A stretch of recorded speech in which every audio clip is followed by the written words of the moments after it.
Have you ever been to a town, village, truck stop, gas station, diner, etc. during a road trip that just didn't feel right, like time seemed to pass differently there, or the people there gave you the creeps? What was your experience there? Coatesville, Pennsylvania. I was with a friend who had come up from Mexico and we were staying a few nights at his grandmother's ranch nearby. Coatesville was the only town around where we could find Mexican ingredients. This is an old steel town that feels post-apocalyptic. Everyone there didn't really seem to be doing anything or going anywhere. It was so creepy. The store we ended up going to had nearly empty shelves and I think the guys were a bit surprised to see us there. All in all, just very strange and eerie. I used to live in that area. Coatesville is creepy as frick for sure. People just standing around eerily. I used to live in southern Africa and we did charity work in a lot of very remote, rural areas. And when I say remote, I mean several hours rough driving on roads that can barely be called roads. Many times we would come across settlements that were not on any map. Just a collection of cinder block and mud houses, sometimes well off the road. Usually these were what we called working villages, as in there is some work site, maybe a small brickwork, or farm, or something like that nearby, though when I say near, the workers could be walking an hour or so to where they need to be. When we would stumble upon places like this, we would stop, find coordinates and landmarks, make some records and pass it along back to our office. One day, we are working in the area near the borders of South Africa, Namibia, and Botswana, and we see some smoke well off the road. Thinking it may be a village, we decide to go off-road to take a look. It was fairly well hidden, behind a small hill, and from the road you would have never known it was there if it were not for the column of smoke on the horizon. We get to it, and sure enough it looks like one of these unmarked working villages, maybe 10 or so huts, but something seemed very off. It took a second and we realized that there was no one around, and yet it seemed as if whoever lived there was there only moments before. We head to where the smoke came from, and it was a large bonfire. When we looked closer, we noticed bones in it, goat and cattle bones. Other than the sound of the fire, there was not a peep from anything else. Once I stepped out of our truck to get a closer look, I had this overwhelming sense that I was being watched from afar, and that I was not welcomed here. The other guys in the truck said they felt the same, and that we needed to go, so we did. A couple of weeks later when we were driving back, curiosity got the better of me and I decided I wanted to check the site again. This time, however, the village was stripped bare. Anything that could be taken was gone. All that was left was the shells of the huts and a black patch of ash where the fire was. There was one thing that was still there though, the sense of being watched. We didn't stay any longer and never went back. You were being watched. They saw your vehicle coming and cleared out and hid. Don't know what they were up to or why they were so interesting, but I feel confident that's the case. Gary, Indiana. I got off the highway to get gas. Driving through the city was like a post-apocalyptic movie complete with burned out cars, crazy guy in underwear walking down the middle of the street with a baseball bat and all the windows were broken or boarded up. I stopped at a gas station and then guy came out and said, "Get back on the highway, son. It's not safe here." I had enough gas to get to a safer rest stop to refuel. This was around 1994 to 1995. Gary really is Thunderdome in the modern world. Best avoided altogether. This is my girlfriend's story but is kinda up the alley of what you are asking for. My partner went to Florida with her family when she was younger and they were driving around trying to find some food until they found a Chinese restaurant and they went in and had some food. There were no other customers. Lots of staff. Everyone seemed very tense but the food was great. They left and had a lovely rest of their day. During breakfast the next morning they turned on their telly and the news showed the place they had eaten and they were like, "Wow, look, we went there." Then the story started and it turns out no more than 10 minutes after they left there was a massive shootout and they all killed one another. Turns out that the ignorant British tourists just sat in between some kind of Asian turf war. I wish these idiot tourists would leave already so we can start our shootout. Rude. I had the reverse sort of experience at my local supermarket. I live in Australia and we have right-hand drive cars. I'm just finishing my shop when a huge American-looking SUV pulls awkwardly into the car park and it's clearly left-hand drive and maybe 10 years old. I like cars so I'm curious about it. and that's when I notice it's got US plates on it. Now these aren't some novelty limited edition Aussie plates that look American. These seem to be genuine US plates. They had a state on them. Can't remember which one, but it was like Michigan or something. Obviously American. Middle-aged woman gets out, looking like it's a normal day at the shops. So far the story is a bit weird, but nothing too unusual. But as I take my trolley back to the trolley bay, she's there and having obvious problems working out how to unlock one. You have to put a coin in them, and she's clearly having troubles, so I ask if I can help. She's trying to put what I'll later find out is a quarter in the trolley, saying she's never seen this sort of thing before. I show her the dollar coin I've just gotten back from my trolley. It's gold colored, and she genuinely is weirded out by the color and is incredulous when I tell her it's $1. I feel like I'm an alien showing her a new type of cat or something. I put my dollar in the trolley lock and open it for her because she's clearly lost and I wanted to be helpful. She then sort of gets into a "oh I know this" interaction and says "let me give you some money" and opens her purse. It's all American notes. Trust me, there's no good old Aussie plastic multi-shard Monopoly money in this thing. I sort of blurt out, "Do you not have Australian money yet?" thinking that's gonna slow you down in the Aldi there, love. Her reply, "No, why would I?" and she gives me the quarter she was trying to put in the trolley. I tell her it's not necessary, but she thanks me in her wonderful American accent and wanders off into the shop. It was hilarious and weird. If you'd shown me a portal from my shops to Michigan that she'd blundered through, it would have made complete sense. I got the impression she had almost no idea she was in another country. She was acting like I was the weird one, but she also spoke perfectly and was really nice, so it's not like she was in any obvious mental health episode.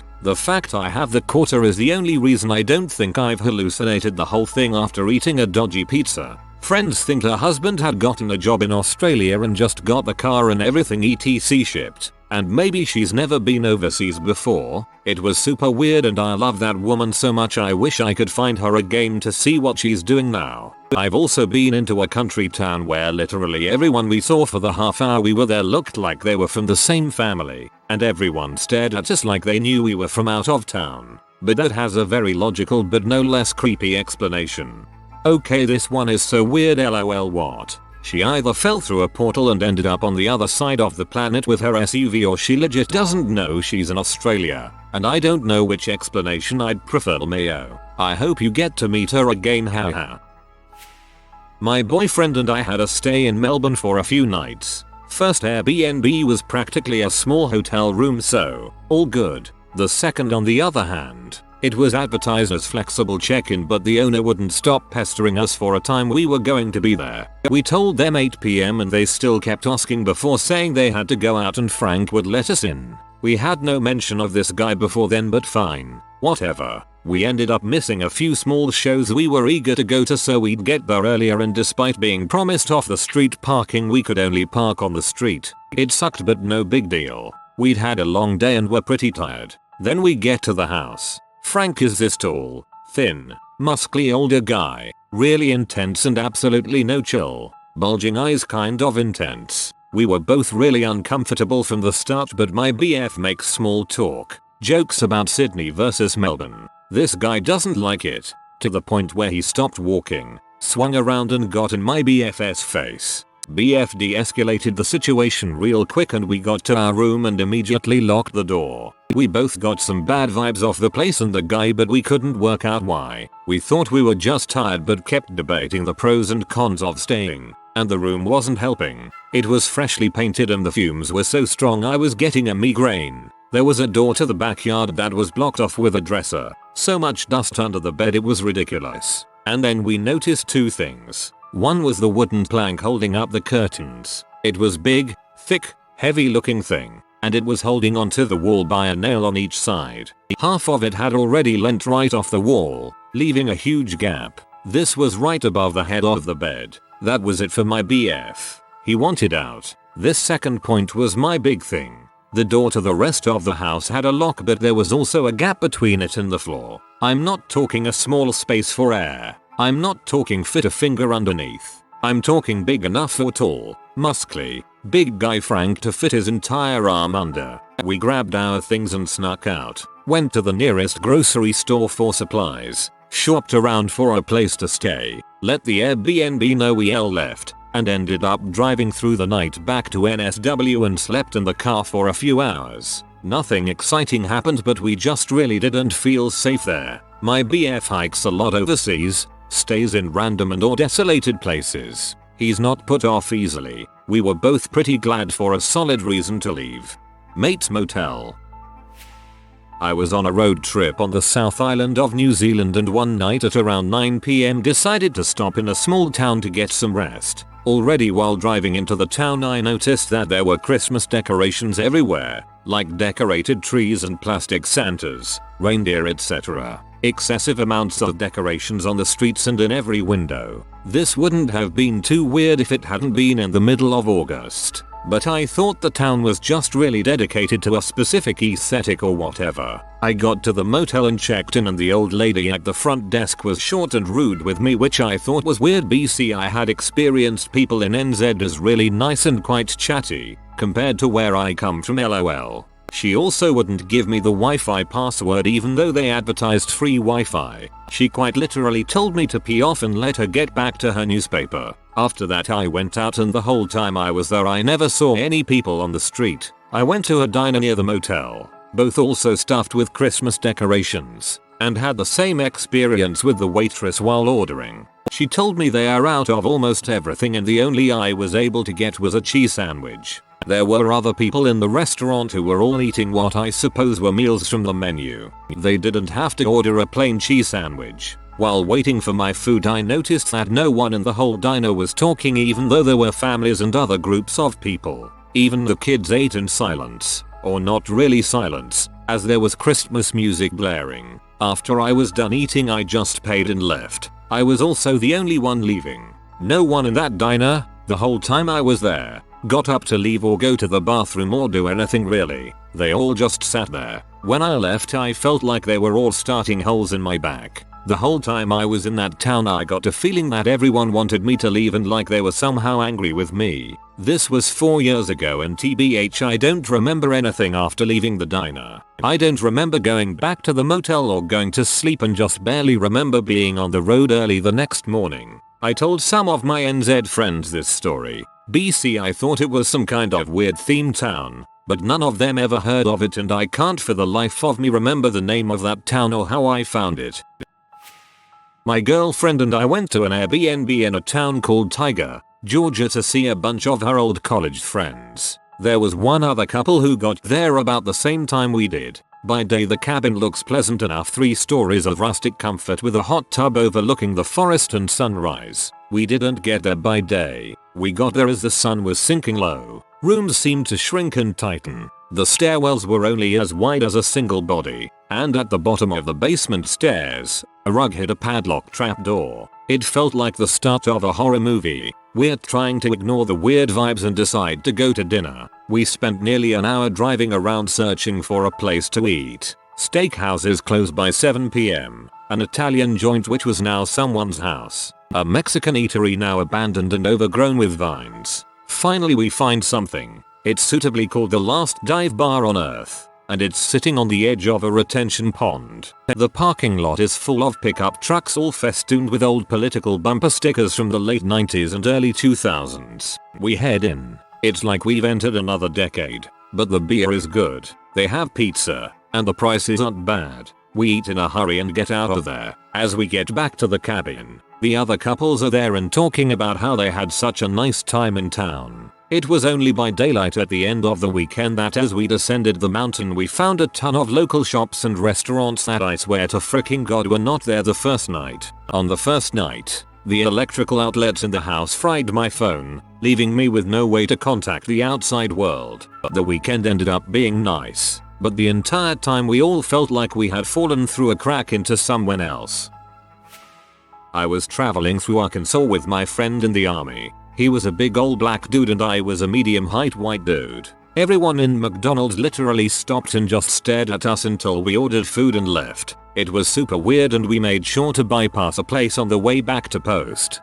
I went to a catfish place in rural Arkansas 2007-ish. Tar paper shack in back nowhere. 50/50 black white clientele. Evenly divided in the center of the building. Great fish.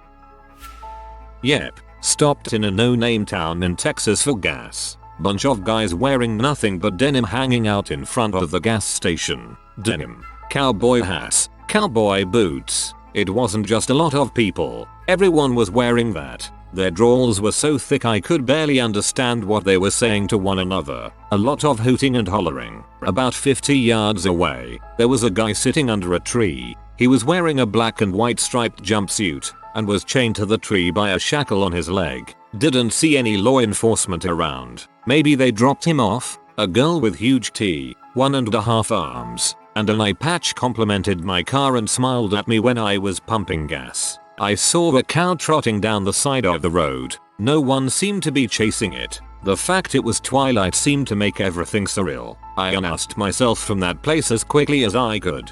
Sounds like there was a rodeo or something that night and everyone had just left.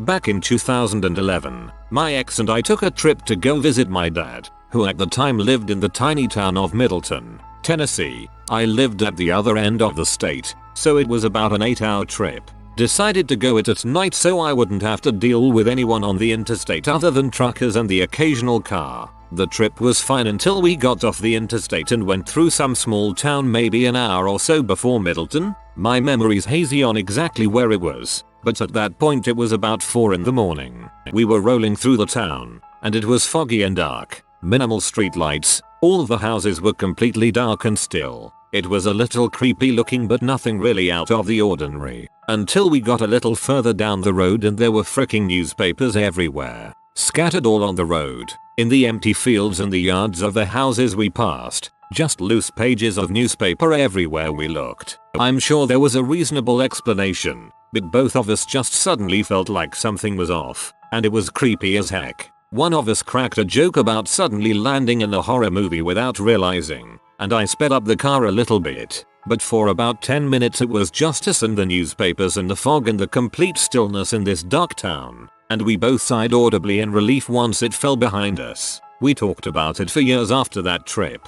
On a second trip to the same town years later, once again in the early hours, we stopped at a gas station I always stopped at, and though I'd always felt safe at it before, that time I felt a little uneasy, but didn't know why. We went in the store and this group of guys and a girl came in yelling at this other guy. Cashier made them leave and they tore out. Came back not 5 minutes later and beat the guy they'd been harassing with some kind of bat. It was a mess. Cops were called. Ambulance. I'll never forget how dazed that poor guy looked with blood coming all down the side of his head. So I guess that time I had a legit reason for things feeling off. TLDR. I should stop making the trip from East TN to West TN. On my first trip to Europe, we started in Rome and drove down to Sicily, and on the way back north, we decided to stay the night in a small town instead of a major city. We ended up at a town called Lauria right on dark, and hadn't booked any accommodation yet. We didn't know where we were going to end up, wanted to get as far as we could. As we drive around the town looking for a hotel, every local is stopping in their tracks and watching us like we are very out of place. We find and pull up at the only hotel we could find, a multi-level building with an empty car park, no guests or staff around. Went in and booked a room, and the guy who served us took our bags, put us in the elevator and sent us on the way to our room. We get up 3 floors and here he is waiting for us with our bags, not puffed out having outran an elevator while carrying 3 bags. It's the classic horror movie hallways, seemingly too long for the building and only half the lights are working. It's dead quiet inside so we put our stuff in the room and get out to see if the town is really that bad. We head out for dinner, again every stopping and staring at us as we walk down the streets. The next morning, we wake up early to GTFO and find all the doors are locked and cannot be opened from the inside without a key. No staff anywhere so we left the key on the desk and had to break out of the hotel window to get out. 10/10 was spooked. Rest of the trip was amazing. Through Switzerland and France. Quick trip around England and Scotland then home. On a road trip with my parents in the mid-90s, we spent the night in a small city. My parents picked it simply because it was roughly halfway from our origin to our destination and the hotel was a reasonable rate. Pulling off the interstate, it was clearly a post-industrial city. Big factory buildings everywhere, all of them closed up and fenced off. The hotel attendant was very slow, and our room wasn't much to speak of, but it was just an overnight. We looked in the phone book for restaurants, copied down the address of 3 places, and set off for dinner. We couldn't find the first place. We got on the right street and followed it from one end of town to the other with no sign of it. The second place we found, but was closed for good. The third place looked absolutely awful from the outside and we didn't even go in. The town felt completely abandoned. My parents decided to go to the hotel restaurant. The hotel restaurant was almost empty except for 2 tables of ATF agents, identifiable because they were all wearing their navy blue t-shirts with yellow ATF on the back.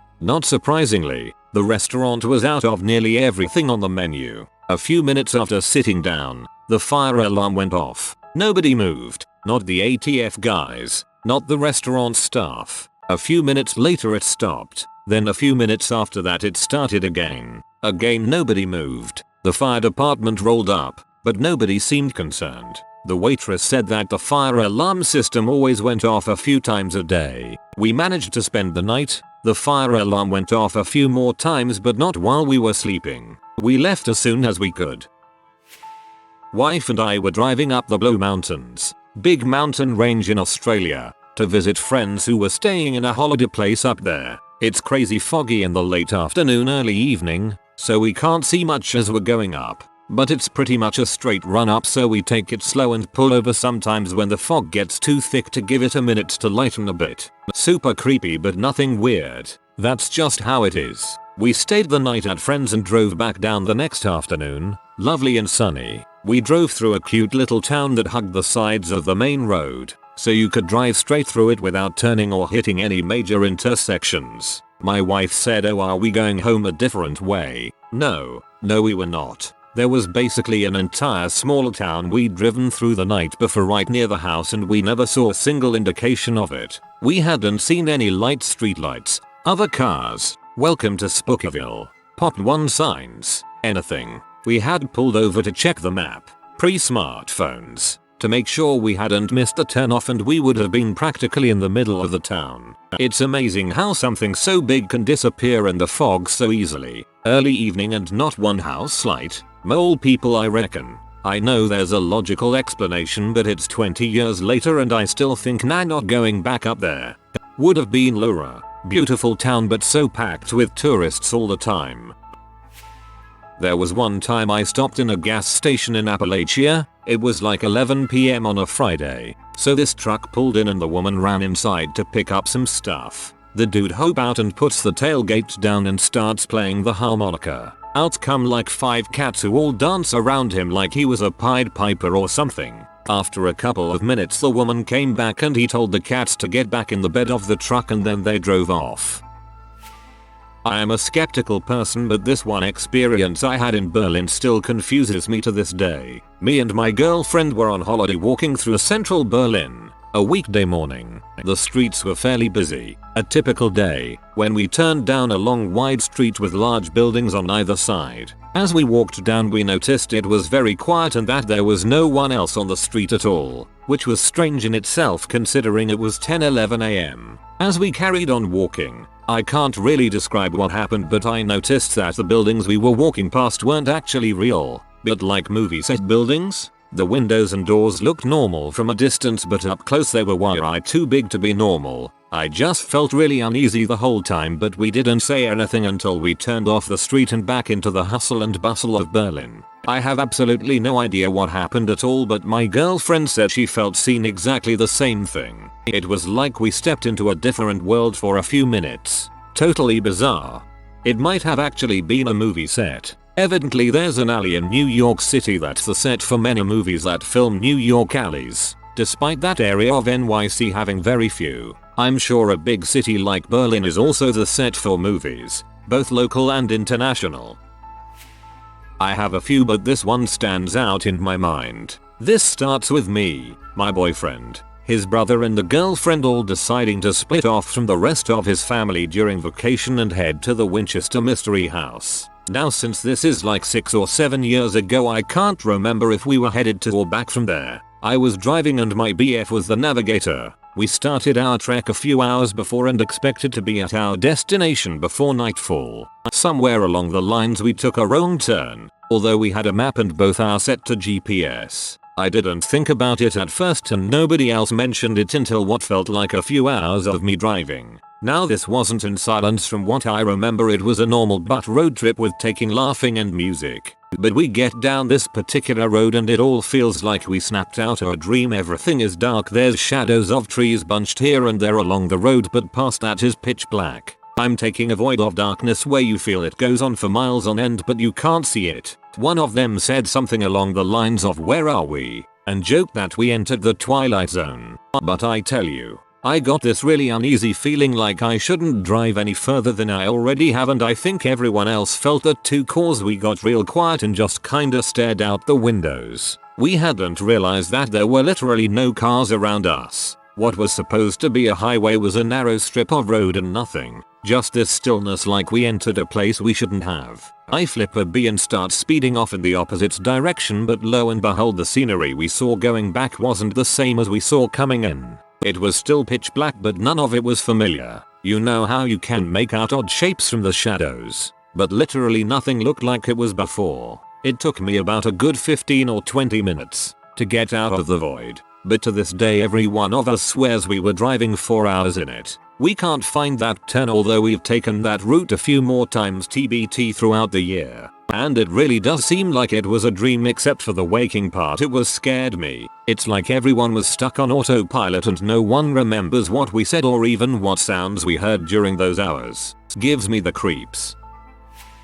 I have 2 stories like this. The first one was an absolutely creepy experience, and the second one was weird, but I didn't feel threatened. First story. A friend and I were driving in a thunderstorm of epic proportions. We couldn't see the road ahead of us, so we pulled over to a diner in a tiny town and decided we'd wait inside for the storm to pass and order some food. From the outside it looked really lively. People were talking, laughing and eating. As soon as we walked through the door, the whole place went silent and every single person stopped what they were doing and just stared at us. Dozens of eyeballs fixated on us. We ordered our food and ate it, and left as soon as the weather had cleared up a bit. We were there for maybe an hour, and it stayed completely silent the entire time, and customers kept looking our way, not discreetly. Second story. Another time I was on a road trip. It was the middle of the night and we were getting tired, so we decided to stop in the next town. There had been no sign of civilization for miles and we finally came across a small town with a B&B.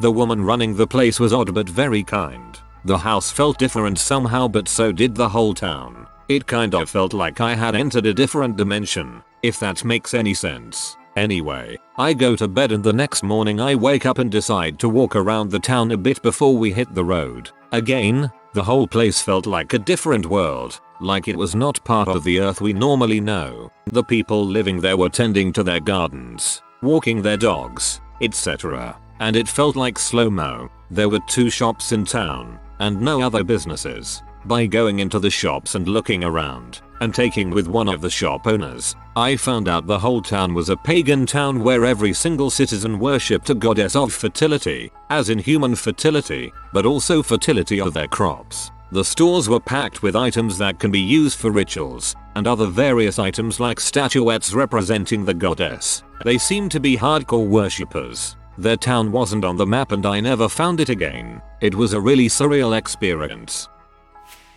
I was on a road trip to go to Tallahassee with 2 of my cousins and my mom. Like halfway between A and B, the driver he has to go pee, so we decided to stop in the next no-name rest stop settlement. As soon as we drove in, I immediately felt something was wrong. The cars that were driving were all banged up and looked like they came straight from the 70s. Confederate flags in a couple of places, ran down shanty-looking houses, lots of Confederate flags. The American flags that were around were pretty banged up and or torn. The people stared at us as we drove past by, and everyone just looked dead inside. Honestly, if someone told me that there was a Klan rally right up the street, I would 100% believe them. That's the kind of vibe I got from this place. So my cousin pulls into this decent looking rest stop gas station and jogs into the bathroom. While my mom and my other cousin were knocked out, I decide to go in the stop with the intentions of going in, getting a snack, and getting out. As soon as I walk in,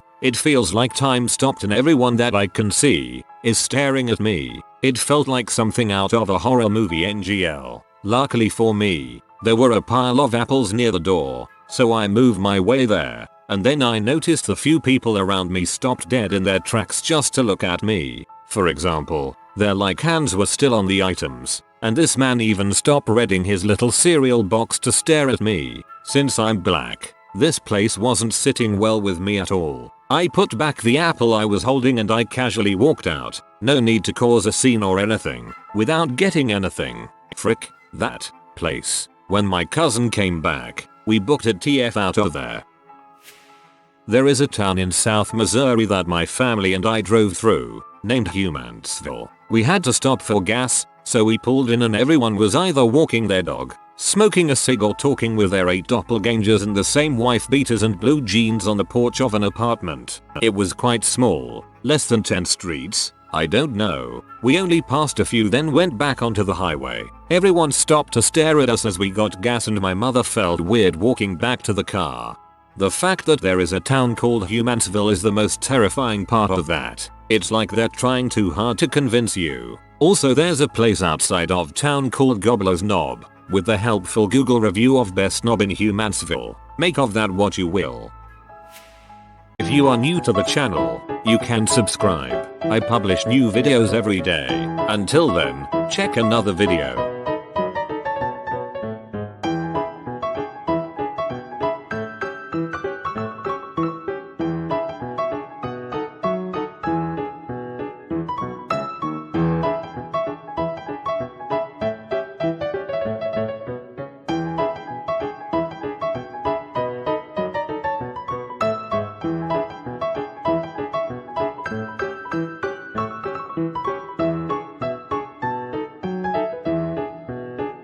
Bye for now.